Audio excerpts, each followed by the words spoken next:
Child development and learning में 1.5 हैं development milestones and identifying deviation and giftedness. इसमें जो विकास है हमारा, जो डेवलपमेंट है, उसकी महत्वपूर्ण घटनाएं, प्रतिभाएं, पहचान, वो हमारी इसमें आ जाएंगी। इसमें हमें डेवलपमेंट को लेकर के, जो साथ साथ डेवलपमेंट को लेकर के चलना है और साथ ही साथ उसके बिहेवियर को लेकर के चलना है।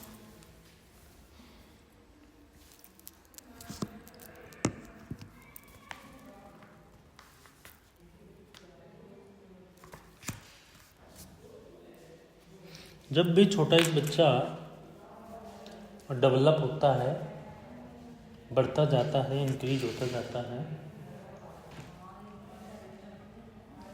उस बच्चे में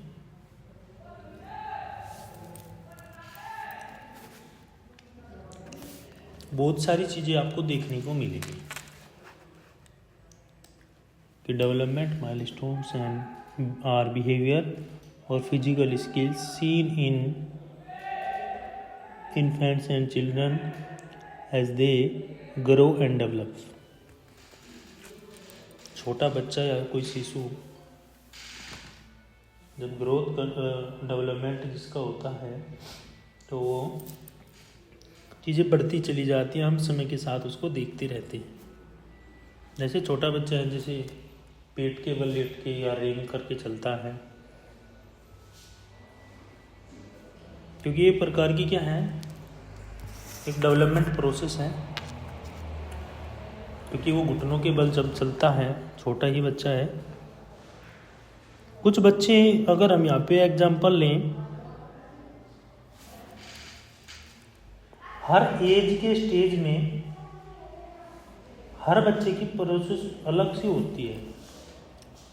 कुछ की सेम होती है, कुछ की अलग होती है। कुछ बच्चे तो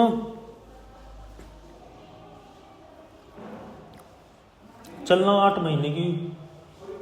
महीने से शुरू कर देते हैं, और कुछ बच्चे 18 यानी 1.5 साल का हो जाए तब चलना शुरू करते हैं। तो सबकी जो स्टेज है वो अलग अलग इसमें मानी जा सकती है। कुछ की 8 मंथ और कुछ की 18 मंथ। चलने की जो प्रक्रिया है वो 2 रूपों में मान सकते हैं हम इसको। ये कह रहा है कि there is a normal range in which a child may reach each milestone. For example, walking may being early as 8 months in some children, other walk as late as 18 months, and it is still considered normal। मतलब कि कुछ बच्चे 8 महीने और कुछ बच्चे 18 महीने की अवस्था में क्या करते हैं, चलना शुरू करते हैं। इसको एक नॉर्मली फेज माना जाएगा। क्या माना जाएगा? Normally phase. ये इतना ज़्यादा बड़ी वो नहीं है। बस ये फ़र्क ही है कि देखभाल और उपचार की इसमें थोड़ी सी आवश्यकता पड़ती है कि हम बच्चे के पैर जो चल क्यों नहीं पा रहा है, क्या समस्या है, डॉक्टर को दिखाते हैं, अच्छे से मूवमेंट नहीं कर पा रहा है, तो हम वहाँ पे ट्रीटमेंट भी करा सकते हैं, थोड़ा बहुत हल्का फुल्का।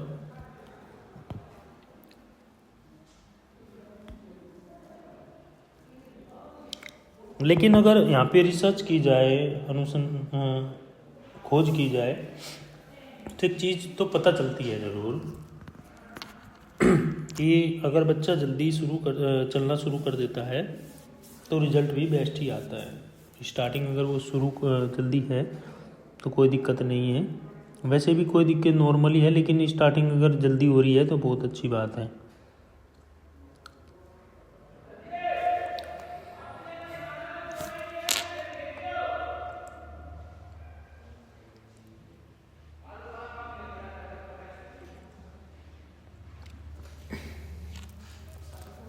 इसमें जो अगर हम रेंज देखें कि जन्म से 1 साल तक के बच्चे, अगर छोटे बच्चे हैं, बर्थ टू 1 ईयर, ये कह रहे कि बिना किसी सहारे के अकेले बैठने में सक्षम है।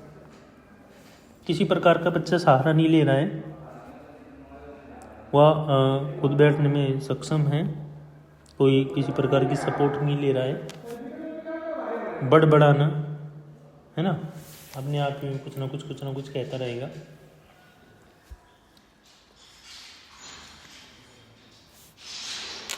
और वो बीच बीच में ना मुस्कान भी अपना देता रहता है, मुस्कुराता रहता है, रोता रहता है। और जन्म 1 साल के बीच में एक दांत निकलना शुरू हो जाता है, पहला दांत जिसको हम बोलते हैं। फिर धीरे धीरे क्या करता है बच्चा, खुद खड़े होने की कोशिश, गिरेगा फिर खड़ा होगा, गिरेगा फिर खड़ा होगा, अपने आप गिर जाएगा। 1 साल का बच्चा थोड़े थोड़े शब्दों का उच्चारण करने लगता है, दादा दादी कहने शुरू कर देता है,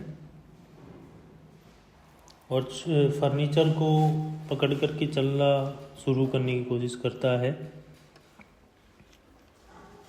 सपोर्ट लेके चलना शुरू करते हैं कि वो को while holding on the furniture on other support। तो इस स्टेज में जो जन्म से 1 साल की है, इसमें बच्चा ये प्रक्रियाएं करता है। अगर हम बात करें कि 1 से 3 साल का अगर 1 to 3 ईयर बच्चा है,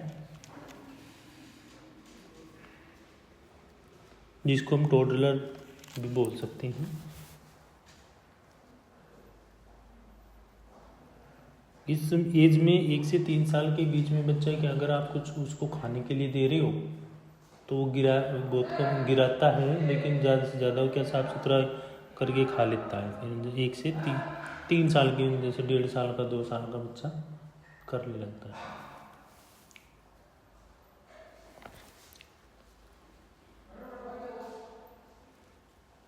दौड़ने लगता है, घूमने लगता है। और छोटे जो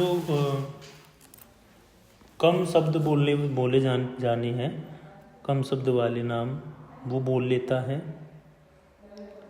1 से 2 शब्द, 2 से 3 शब्द बोलना, 4 शब्द बोलना करना शुरू कर देता है। सीढ़ियों से ऊपर नीचे आना जाना शुरू कर देता है।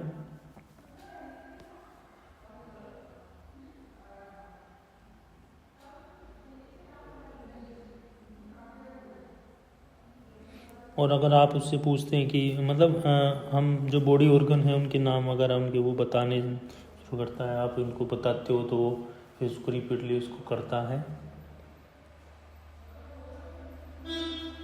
और कपड़े पहनना मतलब थोड़ी सी उसको मदद की ज़रूरत पड़ती है, लेकिन वो अपने कपड़ा पहनना भी शुरू कर देता है।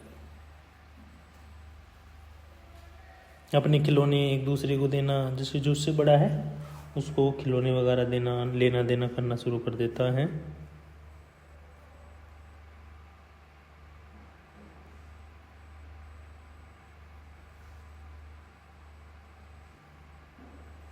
और वो चम्मच से खाने की भी प्रैक्टिस करने लगता है।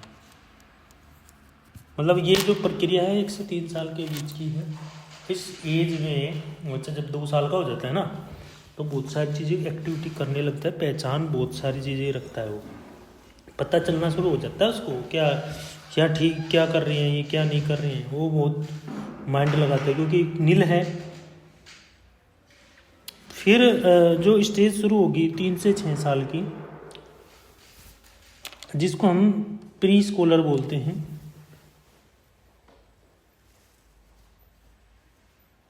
इसमें क्या होगा, इसमें संतुलन, उसको बैलेंस अपना बनाना शुरू कर देता है। फिगर्स वगैरह, सर्कल वगैरह, साइकिल वगैरह चलाना शुरू कर देता है। जो भी लिखे हुए शब्द हैं उनको पहचानना शुरू कर देता है।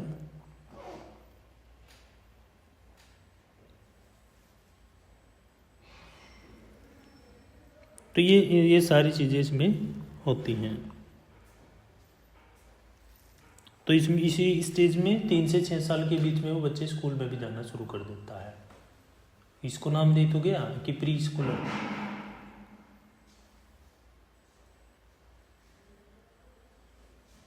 और स्कूली उम्र का जब बच्चा होता है, जब स्कूल एज में 6 से 12 साल, 6 to 12 ईयर, इसमें फुटबॉल, टी बॉल, टीम मतलब स्किल्स का एक्टिव हो जाती हैं उसके अंदर। वो खेलना, दौड़ना, भागना, एक्टिविटी करना। इस एज में 6 से 12 के बीच में बच्चों को जो स्थायी दांत है वो आने लगते हैं, और पर जो अस्थायी हैं वो जाने लगते हैं, और स्थायी दांत आने लगते हैं, परमानेंट टीथ निकलने लगते हैं।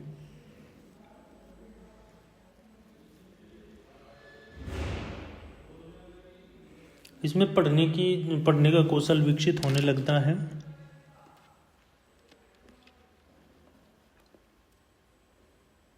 Reading skill develop further. तो ये जो स्कूल स्टेज है इसमें 6 से 12 साल की है।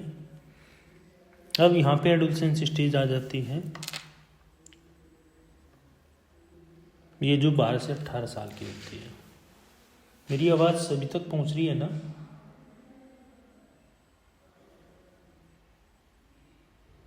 एक बार हैंड रेज कर देंगे सभी, है ना?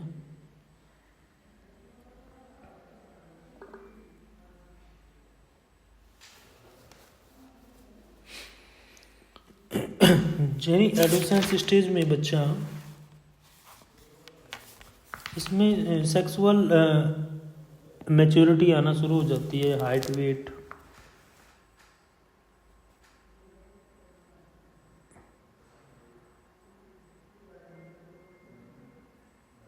और इसमें भटकाव की स्थिति भी होती है। अंडरस्टैंड एब्स्ट्रैक्ट कॉन्सेप्ट आना शुरू हो जाते हैं, क्योंकि जो अमूर्त धारणाएं हैं उनको समझना शुरू हो जाते हैं। और दूसरा, फ्रेंड सर्कल में रहना ज़्यादा पसंद करते हैं। उसको कोई रोके ना, कोई टोके ना, ये स्टेज ये इसलिए होती है।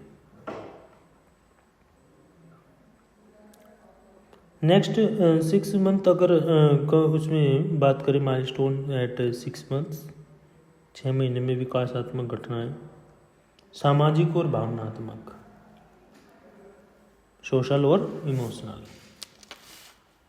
ये हमने जो अब बात करी थी 4 चीज़ें हमने पढ़े हैं इसमें। जन्म से 1 साल का, और 1 से 3 साल का, 3 से 6 का, 6 से 12 का, और 12 से 18 का। तो इसमें बच्चा कितना डेवलप हो जाता है, कितनी सारी चीज़ें वो सीख जाता है, कितनी सारी चीज़ें वो पहचानने लगता है, स्किल डेवलपमेंट हो जाती हैं, मैच्योरिटी आ जाती है। तो बहुत सारी चीज़ें उसके अंदर आ जाएंगी। अब यहाँ पे सोशल एंड इमोशनल की बात करें तो इसमें भावनाओं पर ज़्यादा प्रतिक्रिया करता है। मतलब जो भी एक्टिविटी हो रही है उसको देख करके उस पर रिएक्ट करना, और उसको देख करके उस चीज़ के लिए उसके प्रति खुश होना। दूसरा है भाषा और संचार, लैंग्वेज एंड कम्युनिकेशन।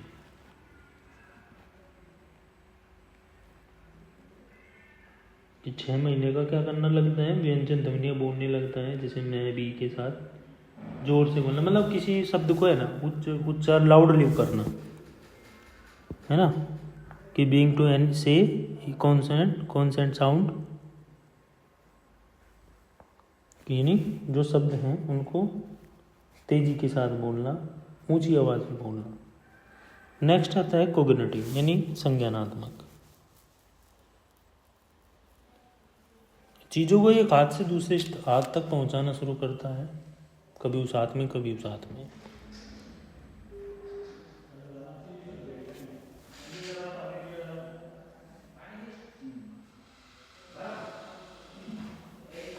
नेक्स्ट इसमें आ जाता है मूवमेंट फिजिकल, बिना सहारे के बैठना शुरू कर देता है। तो ये जो 6 महीने की जो डेवलपमेंट इम्पोर्टेंस है ये बता रहा है माइलस्टोन्स वाली। जब 9 महीने का हो जाता है, 9 महीने में क्या करता है, हम 9 महीने में क्या करेगा, वो ही चीज़ें आ जाएंगी। नेक्स्ट और अलग सी चीज़ें आ जाएंगी। वो क्या करेगा, वो परिचित वयस्क के साथ जिससे वो परिचित है, मतलब ऐसे नहीं कि कोई भी जिसको वो जानता है उसके साथ रहना। पसंदीदा खिलौना, मतलब उसको टॉयज वगैरह चाहिए, इन्हें यही चीज़ लेनी है, यही खरीदना है। भाषा संचार यानी इशारों की प्रतिलिपि बनाता है। माँ और बाबा जैसे अलग अलग ध्वनियाँ निकालता है। कि कॉपी करना मतलब एक प्रकार से क्या है कि वो चीज़ें छोटे छोटे वर्ड को यूज करना शुरू करता है।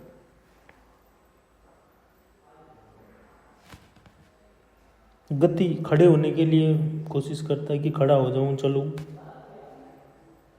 ये 6, 9 और 12, जब 12 महीने का बच्चा हो जाता है तो उसका डेवलपमेंट क्या इम्पोर्टेंस रखता है।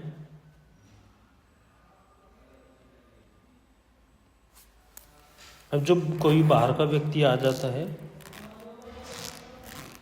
तो वो क्या करता है, हिचकिचाहट महसूस करता है, शर्माता है, घबराता है। इसमें क्या होता है, रिपीट साउंड और action to get attention is से और नर्वस विद स्ट्रेंजर्स।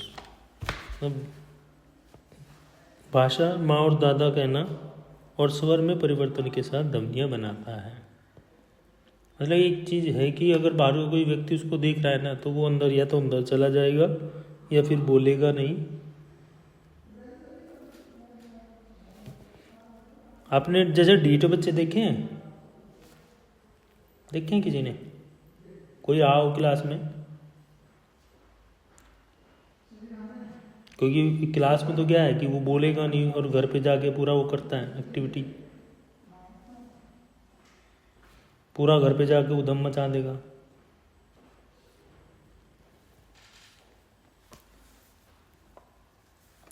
तो जब 12 महीने का बच्चा हो जाता है तो ये अकेले खड़ा होना भी सीख जाता है।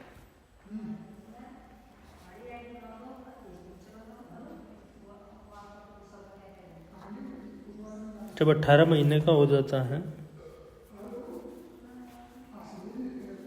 तो ये क्या करता है, सरल दिखावा करता है और आसपास जो माता पिता के साथ क्या करता है,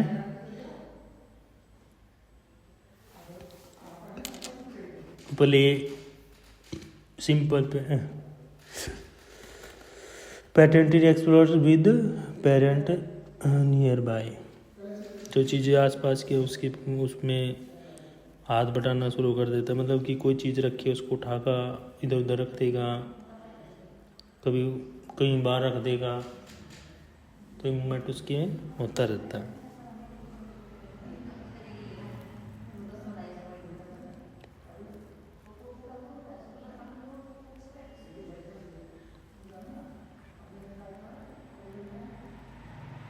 तो इस एज में बच्चा 18 साल की उम्र, 18 महीने की एज में 18 मंथ में बच्चा क्या करना शुरू कर देता है, चलना और चम्मच से खाना भी शुरू कर देता है। 2 साल जब हो जाते हैं बच्चे को, तब ये बच्चा आसानी से चलना या खेलना, तो ये प्रोसेस है डेवलपमेंट की, ये चलती रहती है। लेकिन हमने 4 स्टेज को लेके चले हैं यहाँ पे, ये 4 स्टेज यहाँ पे काम चल जाएगा। अब नेक्स्ट अगर हम बात करें यहाँ पे,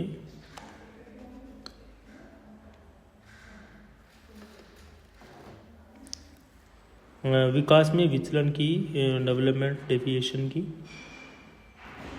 कि जो बच्चे विकास में विचलन का अनुभव करते हैं, कि डेविनेशन आ रहा है उसको, कि when a child occurs development milestones in ए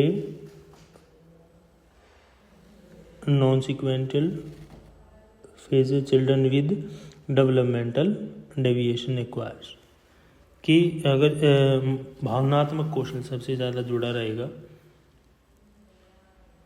वो मतलब एक प्रकार से क्या करता है कि जो छोटे बच्चों को अगर आप एकदम से धमका देंगे तो क्या होगा, वो रोने लगता है या फिर डर जाता है, अपने आप को कंट्रोल नहीं कर पाता। जो उसको जानता है, जहाँ उसके आसपास का जो वातावरण में रह रहा है उससे ज़्यादा कांटेक्ट रखता है ना, चाहे वो मदर हो या फादर हो या अदर फैमिली मेम्बर हो, बाहर नहीं करता वो इतना जितना वो घर पे कर रहा है। लेकिन उसको हर एक मतलब वो क्या है, अपनी भावनाओं को नियंत्रित नहीं कर पाता। नई परिस्थितियों को अपनाना या फिर कठिनाइयाँ तो उसके सामने आती रहती हैं।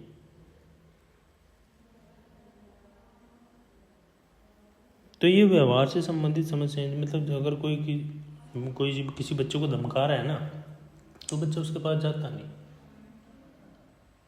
जाएगा ही नहीं। अगर वो उसने देख लिया कि 2-3 बार वो गया और उसने धमका के गई, तो वो तीसरी चौथी बार जाएगा ही नहीं, या चला जाएगा, नहीं जाएगा। दूसरा है यहाँ पे, इसमें भी कुछ प्रॉब्लम्स हो सकती हैं व्यवहार संबंधी समस्या, जैसे खराब स्वास्थ्य।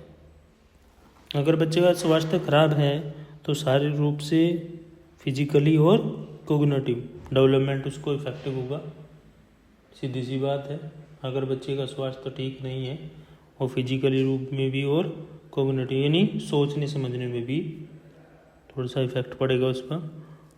अगर किसी बच्चे को कोई पुरानी बीमारी है या दिव्यांगता है तो उसे शारीरिक गतिविधियों में भाग लेने में कठिनाई हो सकती है। मतलब कोई भी फिजिकल एक्टिविटी है वो क्या है, कर नहीं पाएगा, उसको दिक्कत बैरियर कौन आ रहा है, फिजिकल एक्टिविटी नहीं किया। तो कोई उसको कोई पुरानी बीमारी है, तो कोई उसको ऐसी कोई पुरानी डिसेबिलिटी है,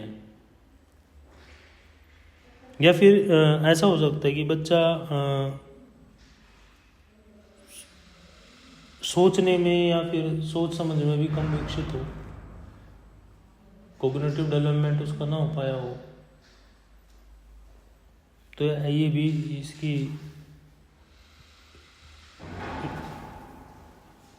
नेक्स्ट आ जाता है अपर्याप्त पोषण, इनएडिक्वेट न्यूट्रिशन। क्योंकि इन बच्चों को क्या नहीं मिल पाता, इन बच्चों को सही से पोषण नहीं मिल पाता है, क्योंकि वे शारीरिक रूप से और संज्ञानात्मक रूप से क्या हो गया, अनुभव कर सकते हैं कि अगर एक बच्चा कमज़ोर है, कुपोषित है, उसको पोषण नहीं मिल पा रहा है,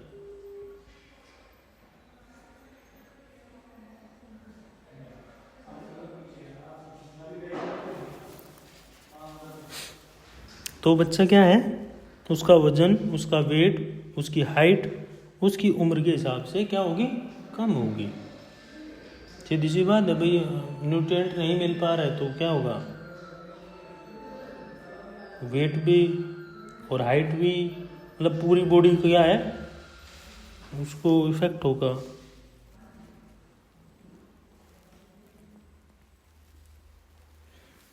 और सोचने समझने परखने की शक्ति भी उसके अंदर लेट आएगी।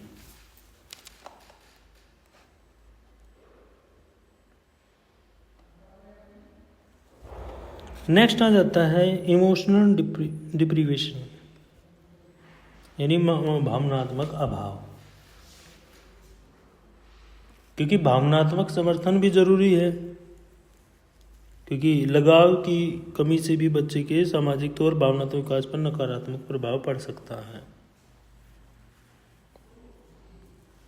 अगर आपको किसी बच्चे को लगाव नहीं करते हैं तो क्या है, उसका सोशल और इमोशनल डेवलपमेंट क्या होगा, नेगेटिव इफेक्ट पड़ेगा उसमें। अगर यहाँ पे एग्जांपल ले लें कि अगर कोई बच्चा है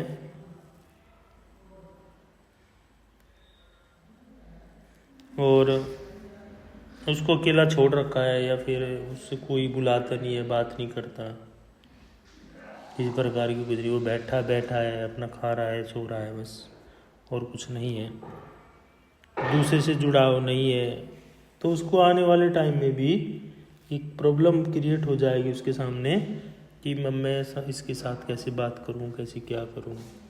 तो वो सोशल और इमोशनल दोनों चीज़ों में क्या हो जाएगा, पिछड़ जाएगा, क्योंकि वो दिमाग में सेट हो जाएगा कि हाँ मेरे से तो कोई बोलता ही नहीं, मैं कैसे करूं।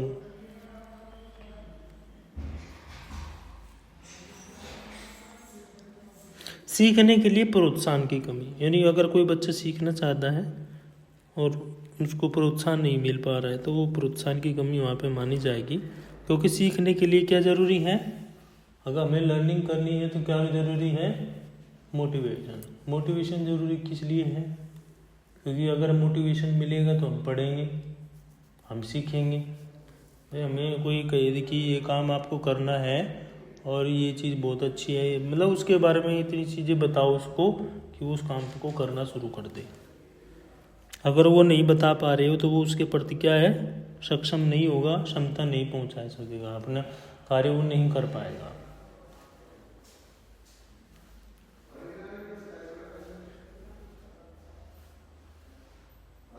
तो मतलब यहाँ पे क्या है, सीधी सी बात है, अगर बच्चे के अंदर है ना कोई न्यू एक्सपीरियंस क्रिएट नहीं हो रहा है तो वो दूर है किससे, एजुकेशनल जो फीचर्स हैं उससे वो दूर है काफ़ी।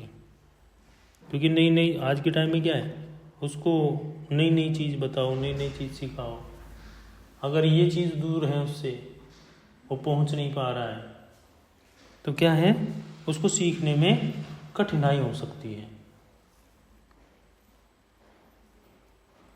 और वो जो उसके साथी हैं, जो भी दोस्त हैं, जो फ्रेंड सर्कल है उसका, वो उनसे भी क्या हो जाएगा, पिछड़ जाएगा। तो ये प्रोसेस इस बच्चे की जो कंडीशंस हैं वो उस पर डिपेंड करता है। और इसी के साथ साथ कोई बीमारी या कोई ऐसा आघात पहुंचा हो या ऐसी कोई डिसेबिलिटी उसके अंदर आ गई हो जिससे उसकी सीखने की प्रोसेस में भी गिरावट आई हो, कमी आई हो।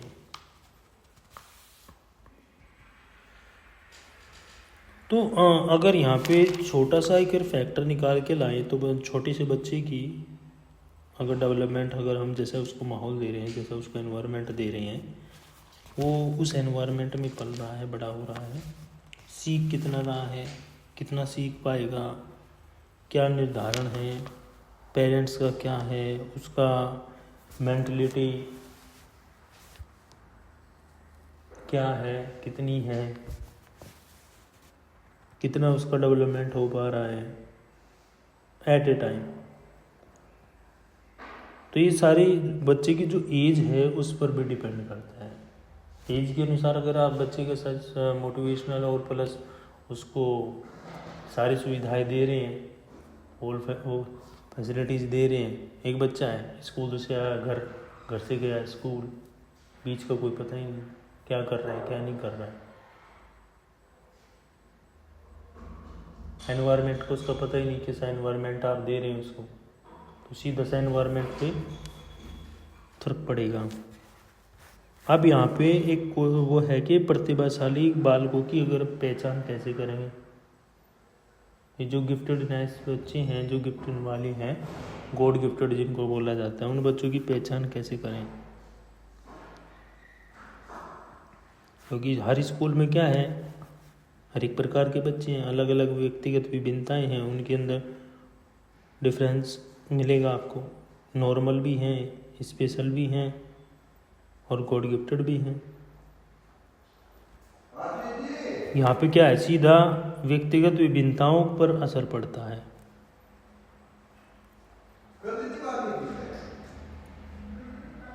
लेकिन यहाँ पे जब एक बच्चे के लिए कोई अगर इस प्रकार का बच्चा क्लास में होता है कि गॉड गिफ्टेड है, तो कोई भी क्वेश्चन उस बच्चे के सामने अगर रखता उसके स्तर का नहीं है, तो क्या होगा, वो फिर सोचता कि नहीं ये तो छोटा सा है, इसको तो मैं कर लूँगा आराम से। लेकिन वो नॉर्मल उसको कर पा रहा है, लेकिन जो स्पेशल वाला है, स्पेशल कैटेगरी वाला बच्चा है या फिर गंभीर वाला है या मंदबुद्धि वाला है, तो वो उसको नहीं कर पा रहा है कवर। वो ये सोचता है कि मैं तो कर रहा हूँ, तो मुझे और किसी से मतलब ही नहीं है उस चीज़ का, क्योंकि उसको क्या चाहिए, उसको ये चाहिए कि जो उसको चाहिए वो नहीं मिल पा रहा है।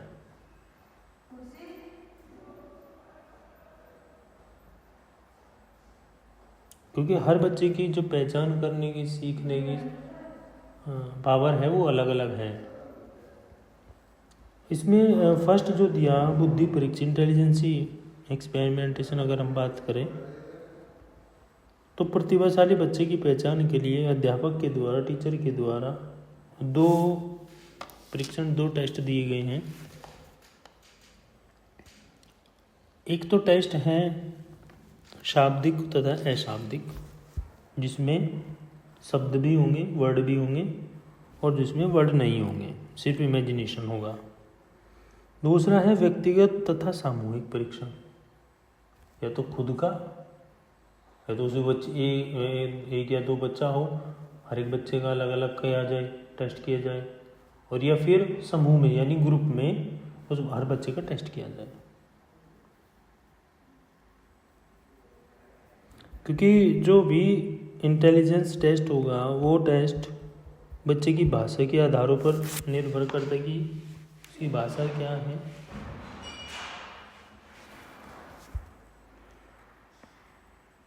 दूसरा, शाब्दिक परीक्षण में हम पेन और पेंसिल का प्रयोग कर सकते हैं, लिख करके कोई चीज़ बतानी है,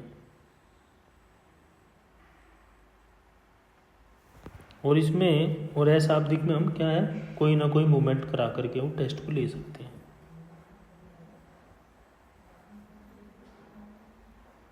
और अगर हम गॉड गिफ्टेड की बात करें तो गॉड गिफ्टेड का मतलब IQ लेवल कितना होना चाहिए, 140। उसको हम किस में रखेंगे, फर्स्ट कैटेगरी में। सर IQ लेवल क्या बताया सर आपने अभी? 140। एक होता है निष्पत्ति परीक्षण।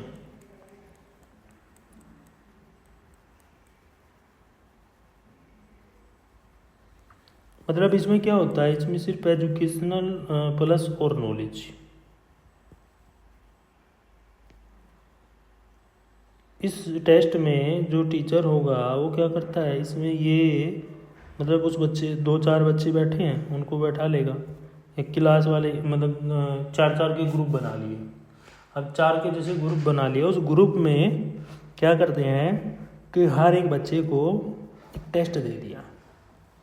उस टेस्ट में, टेस्ट क्या है, ओरली भी हो सकता है, वो रिटन भी हो सकता है। उसमें क्या करना है, उसमें क्वेश्चन दे दिए गए हर बच्चे को अलग अलग। अब वहाँ पे देखना क्या है, वहाँ पे देखना है कि कौन सा बच्चा कितनी जल्दी कितने मिनट में कर पा रहा है, कितना, कौन सा बच्चा कितनी जल्दी कितने मिनट में, टाइमिंग शेड्यूल रहता है उसमें।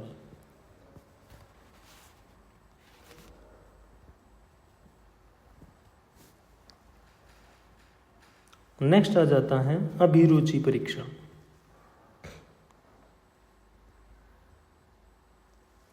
अब यहाँ पे इंटरेस्ट टेस्ट भी हो सकता है, इंटरेस्टेड टेस्ट। अब ये कैसा होता है, अब यहाँ पे पता लगा जा सकता है कि इन फ्यूचर आप क्या बनना चाहते हो, इन फ्यूचर आप क्या बनना चाहते हैं, उसकी जो एक्टिविटी है वो, प्लस उसका जो जिस चीज़ में इंटरेस्ट है वो क्या काम करना चाहते हैं, क्या क्या कार्य करना चाहते हैं, वो इन चीज़ों का पता लगाया जाए। क्योंकि इस टेस्ट में ऐसा होना चाहिए कि टीचर ट्रेंड होना चाहिए। टीचर क्या होना चाहिए, ट्रेंड होना चाहिए। क्योंकि जो भी मार्किंग एरिया आएगा निकल के, वो इसी आधार पे निकल के आएगा कि ये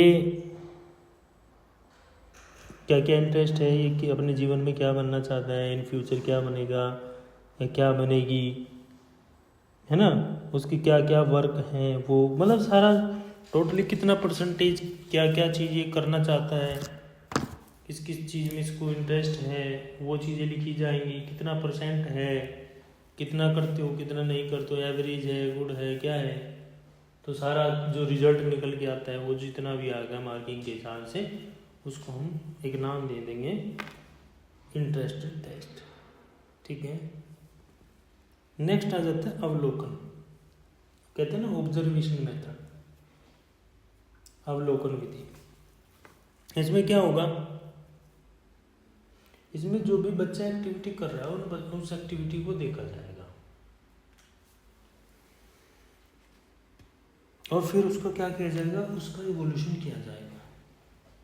तो बच्चा जो भी एक्टिविटी कर रहा है उस एक्टिविटी का अवलोकन किया जाए, उसका इवोल्यूशन किया जाए और पता चले कि क्या बच्चा वास्तव में प्रतिभाशाली है या नहीं है, क्योंकि उसकी एक्टिविटी के आधार पर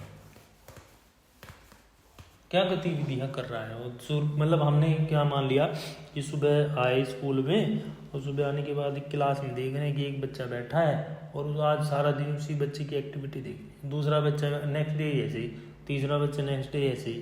तो फिर उसमें तो थोड़ा सा तो टाइम लगेगा, लेकिन क्या है, एक दिन एक बच्चे को देना पड़ेगा, उस पूरे दिन की एक्टिविटी उसकी देखनी पड़ेगी। वो कितना कर रहा है, क्या कर रहा है, क्या नहीं कर रहा है, कितना पढ़ रहा है, कितनी बातें कर रहा है। अब यहाँ पे नेक्स्ट आ जाते हैं बच्चों के गुणों के आधार पर पहचान। तो गुण क्या हो सकते हैं। अब सबसे पहला तो गुण जो है कि कितना भी कठिन कार्य हो उसको आसानी से कर लेना। टफली वर्क है तो उसको आसानी से उसको मैनेज करना और उसको कर लेना।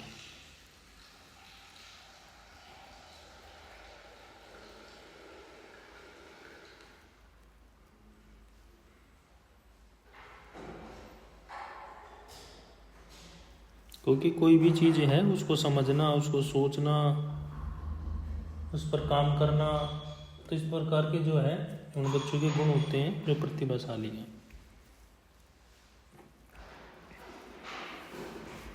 नेक्स्ट है संबंधित व्यक्तियों की सूचनाएं, जो रिलेटिव पर्सन है उनकी इंफॉर्मेशन, कि संबंधी है ना, जो जैसे मदर है, फादर है या फिर रिलेटिव है कोई,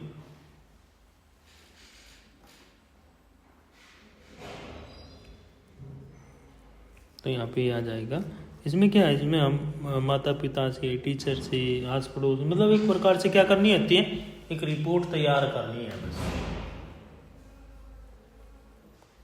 पूछना है आस पास से, उसकी माता पिता से, टीचर से या बच्चों जो उसके फ्रेंड हैं उनसे,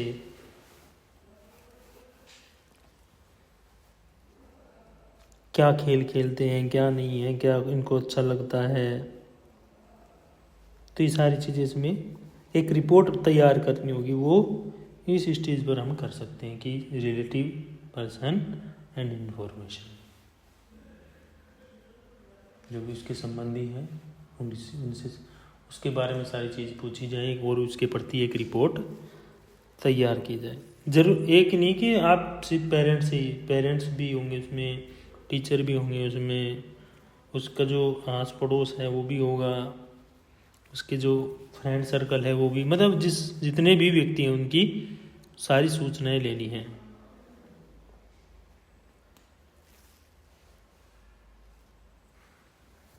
तो क्या उससे क्या होता है, उससे उस बच्चे का सारी एक रिपोर्ट तैयार हो जाएगी, उसके बारे में ज़्यादा से ज़्यादा जानकारी मिल जाएगी। तो ये जो फर्स्ट यूनिट है, इस फर्स्ट यूनिट में यहाँ तक ये सारी चीज़ें हैं। आप अपनी जो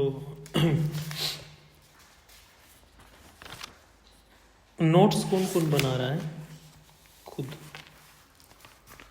कौन बना रहा है।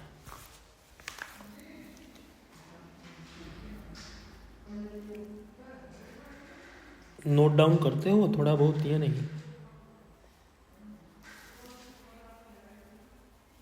कौन कौन करता है नोट डाउन।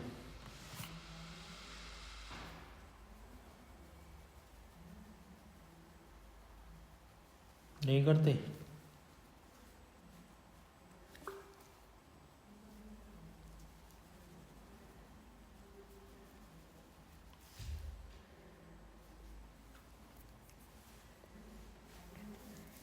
इसमें अब की बार एक बच्चे की बैग आई है अब की बार इसमें।